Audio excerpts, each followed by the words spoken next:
नमस्कार दोस्तों, मैं अतुल गौर एक बार फिर से आपका हार्दिक स्वागत करता हूं। आओ विज्ञान सीखे में आज हम जो टॉपिक कवर करने वाले हैं वो है ऊष्मा से संबंधित प्रश्नोत्तर।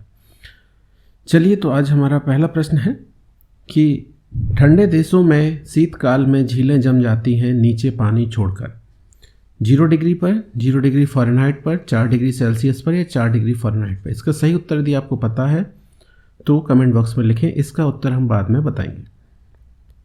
नेक्स्ट, पृथ्वी निम्नलिखित में से क्या है? ऊष्मा की अच्छी परावर्तक, ऊष्मा की गैर अवशोषक, ऊष्मा की अच्छी अवशोषक और अच्छी विकिरक, ऊष्मा की खराब अवशोषक और खराब विकिरक। तो इसका सही उत्तर है नंबर 4। जो पृथ्वी होती है वो ऊष्मा की खराब अवशोषक होती है और खराब विकिरक भी होती है। द्रव तापमापी की अपेक्षा गैस तापमापी अधिक संवेदी होती है क्योंकि गैस द्रव से हल्की होती है, द्रव की अपेक्षा अधिक प्रसार करती है, सरलता से प्राप्त की जा सकती है, अपनी अवस्था से आसानी से नहीं बदलती है। तो इसका सही उत्तर है द्रव की अपेक्षा जो गैस होती है वो अधिक प्रसार करती है, इसीलिए अधिक संवेदनशील भी होती है।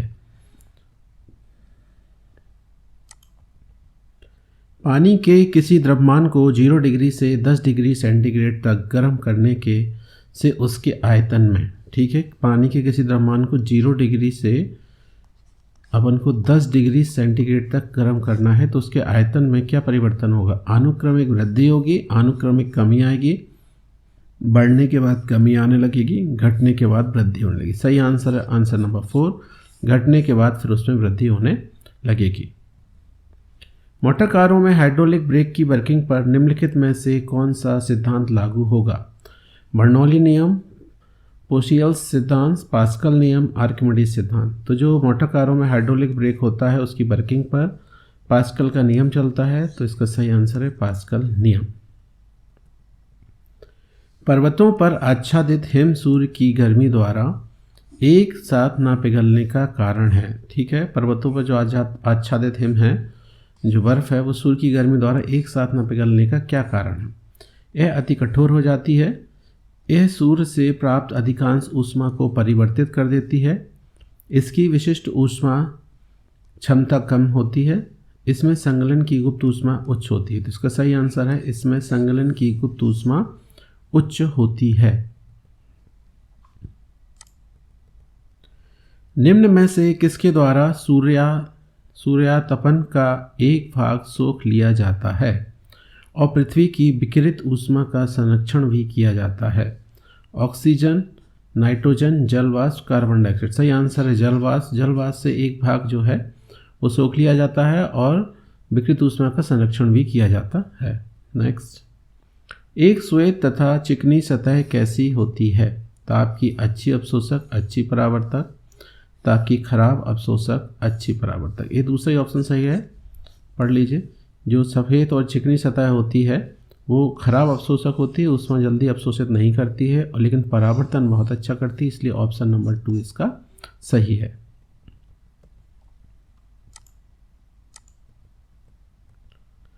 अभिक्रिया ऊष्मा निर्भर करती है किस पर? अभिक्रिया के ताप पर, उस पद पर जिसमें अंतिम उत्पाद प्राप्त किया जाता है, अभिकारकों और उत्पादों की भौतिक स्थिति पर, चाहे अभिक्रिया स्थिर दाब पर की गई है या स्थिर आयतन पर। सही आंसर है दूसरा, उस पद पर जिसमें अंतिम उत्पाद प्राप्त किया जाता है।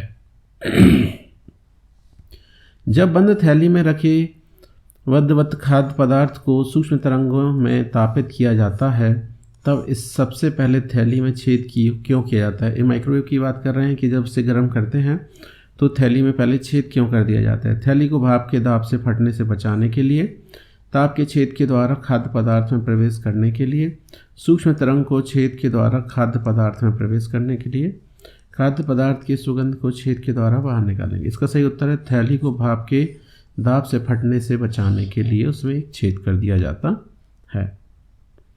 एक नक्षत्र का रंग निर्भर करता है किस पर? सूर्य से दूरी पर, त्रिज्या पर, घनत्व पर, पृष्ठीय ताप पर। सही आंसर है पृष्ठीय ताप पर। नक्षत्र का रंग जो है वो निर्भर करता है पृष्ठीय ताप पर।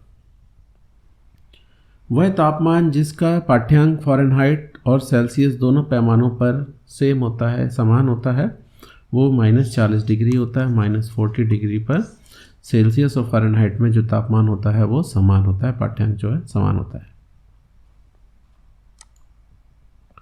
रेफ्रिजरेटर खाद्य पदार्थों को खराब होने से बचाते हैं क्योंकि इसके न्यून तापमान पर जीवाणु फफूंदी निष्क्रिय होते हैं, ये सही है।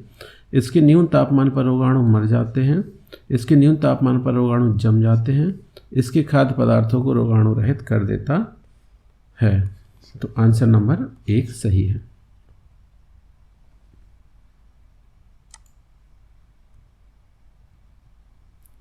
रेफ्रिजरेशन वह प्रक्रिया है जिससे कीटाणु मर जाते हैं, कीटाणुओं की वृद्धि दर घट जाती है, कीटाणुओं की कार्य क्षमता रुक जाती है, कीटाणुओं का प्लाज्मा बन जाता है। सही आंसर है कीटाणुओं की वृद्धि दर घट जाती है।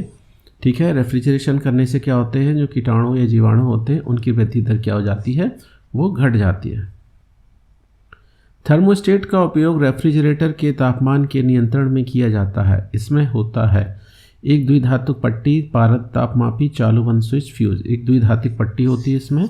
सही आंसर है एक द्विधातुक पट्टी। न्यून तापमान पैदा करने के लिए निम्नलिखित में से किस सिद्धांत का प्रयोग किया जाता है? अतिचालकता, जूल कैल्विन प्रभाव, ताप वैद्युत प्रभाव, रुद्धोष्म विचुम्बकन। सही आंसर इसका रुद्धोष्म विचुम्बकन न्यून तापमान पैदा करने के लिए इस सिद्धांत का प्रयोग किया जाता है। थर्म किसका यूनिट है, ये पूछ रहे हैं। थर्म किसका यूनिट है? शक्ति, ऊष्मा, प्रकाश, दूरी। सही आंसर है ऊष्मा। ऊष्मा की यूनिट होती है थर्म। तरल पदार्थ का घनत्व गर्म करने पर कम हो जाता है, बढ़ जाता है, बदलता नहीं है, दबाव के अनुसार घट या बढ़ जाता है। जो तरल पदार्थ को गर्म करने से उसका घनत्व जो है वो कम हो जाता है। सही आंसर है कम हो जाता है। गैस फ्लेम के सबसे गर्म भाग को क्या कहते हैं? Blue zone, non luminous zone, luminous zone, dark zone. तो इसका सही आंसर है नॉन ल्यूमिनस जोन कहते हैं हम ज्वाला के सबसे गर्म भाग को। नेक्स्ट, शीतकाल में एक मोटी कमीज की अपेक्षा 2 पतली कमीजें हमें अधिक गर्म क्यों रख सकती हैं? 2 पतली कमीजें अधिक मोटी हो जाती हैं, उनके बीच की वायु परत सुचालक का कार्य करती है, बीच की वायु की परत रोधी माध्यम का कार्य करती है, ऊष्मा का विकिरण नहीं होता है। आंसर नंबर 3 ठीक है। जब 2 परतें बन जाती हैं कपड़े की तो उसके बीच में जो वायु भरी होती है वो ऊष्मा रोधी या ऊष्मा के कुचालक का कार्य करने लगती है।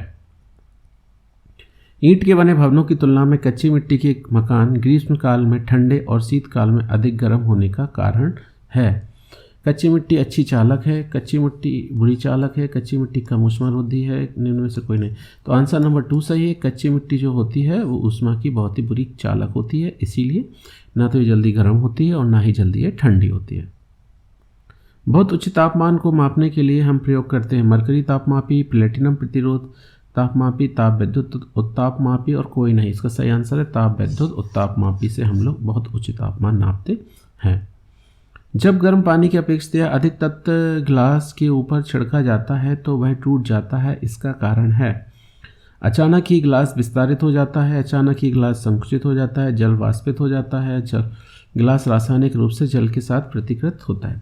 अचानक ही ग्लास संकुचित हो जाता है। देखिए जब कोई ग्लास होता है, वो मान लीजिए कोई ग्लास है, ये बहुत गर्म है तो हमें पता है इसमें प्रसार होता है तो इसका साइज़ थोड़ा बढ़ जाता है, लेकिन जैसे ही कहीं पानी की बूंद गिरती है तो वो एरिया जो है वो अंदर की तरफ सिकुड़ने लगता है, जबकि बाकी जो एरिया है वो गर्मी की वजह से बाहर की ओर बढ़ रहा है।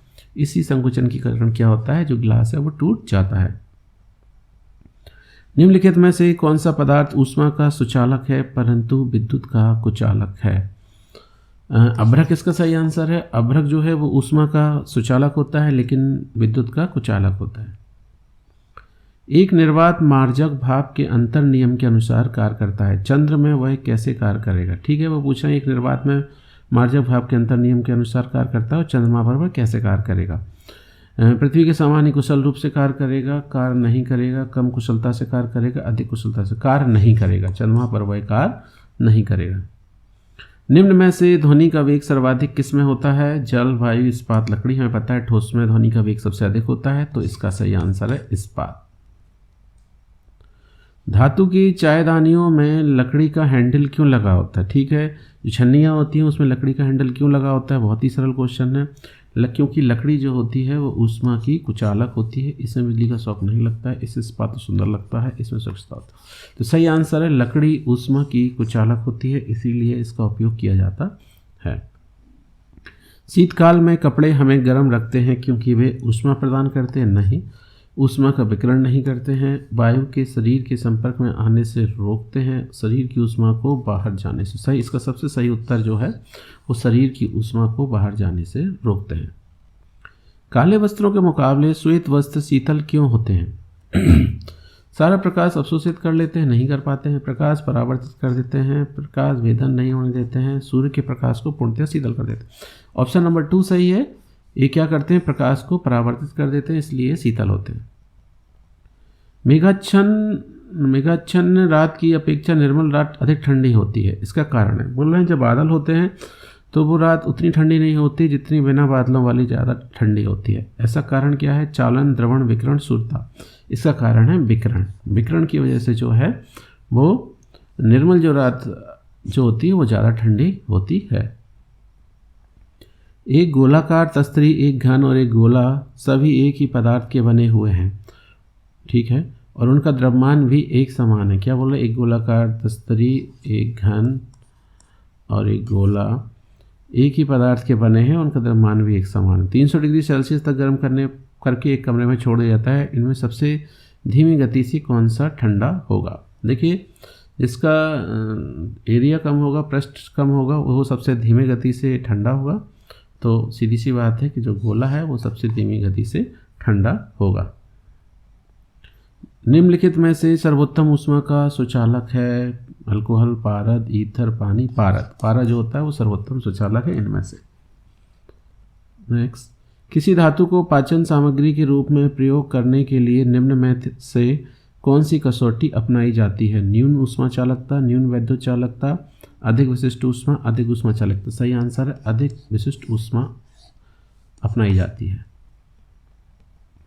भीषण सर्दी में ठंडे देशों में पानी की पाइप फट जाती है क्योंकि जमने पर पानी फैलता है। पानी के पाइपों में संकुचन के कारण, उच्च वायुमंडलीय दाब के कारण, उपयुक्त सभी के प्रभाव से। इसका सही आंसर है कि जो पानी होता है वो जमने की वजह से उसमें प्रसार होता है, फैल जाता है, इसलिए पाइपें फट जाती हैं। शीतकाल में हैंडपंप का पानी गर्म होता है क्योंकि शीतकाल में हमारा शरीर ठंडा होता है, अतः जल गर्म प्रतीत होता है। पृथ्वी का तापमान वायुमंडल के तापमान से अधिक होता है। पंपिंग क्रिया से घर्षण पैदा होता है जिससे जल गर्म हो जाता है। परिवेश की ऊष्मा का अवशोषण कर लेता है। सही आंसर है पृथ्वी का तापमान जो है वो वायुमंडल के तापमान से अधिक होता है, इसीलिए वो हमें गर्म प्रतीत होता है। निम्न में से किसमें सर्वोच्च विशिष्ट ऊष्मा का मान होता है? ठीक है, निम्न में से किसमें सर्वोच्च विशिष्ट ऊष्मा का मान होता है? कांच, तांबा, सीसा, जल। सही आंसर है जल, वाटर। नेक्स्ट, किलोवाट घंटा एक यूनिट है किसकी? एक किलोवाट जो घंटा होता है वो ऊर्जा की इकाई होती है, मात्रक होता है, तो सही आंसर है ऊर्जा। मानव शरीर का साधारण तापमान होता है। मानव शरीर का साधारण तापमान कितना होता है आपको बताना है डिग्री सेल्सियस में। तो इसका सही उत्तर है 36.9 डिग्री सेल्सियस में, 37 डिग्री सेल्सियस लगभग, और 98.6 डिग्री फ़ारेनहाइट जो मानव होता है उसके शरीर का साधारण तापमान होता है। जब किसी पाषाण खंड को पानी में डुबाया जाता है तो वह समान रिक्त स्थान में पानी को विस्थापित कर देता है। घनत्व, विशिष्ट गुरुत्व, द्रव्यमान, आयतन, समान आयतन में क्या करता है? पानी को विस्थापित कर देता है। जल का घनत्व 1 ग्राम पर क्यूबिक सेंटीमीटर है।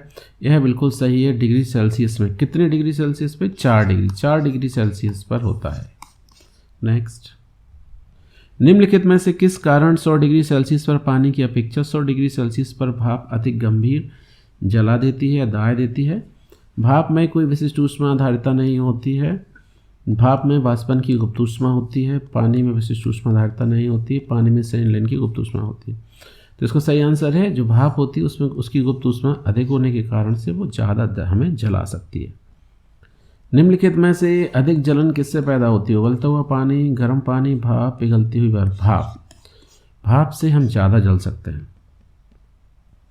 वायु की क्षैतिज गति से होने वाले ऊष्मा के अंतरण को कहते हैं अभिवहन, संवहन, चालन और विकिरण। इसका सही आंसर अभिवहन यानी कि एडवेक्शन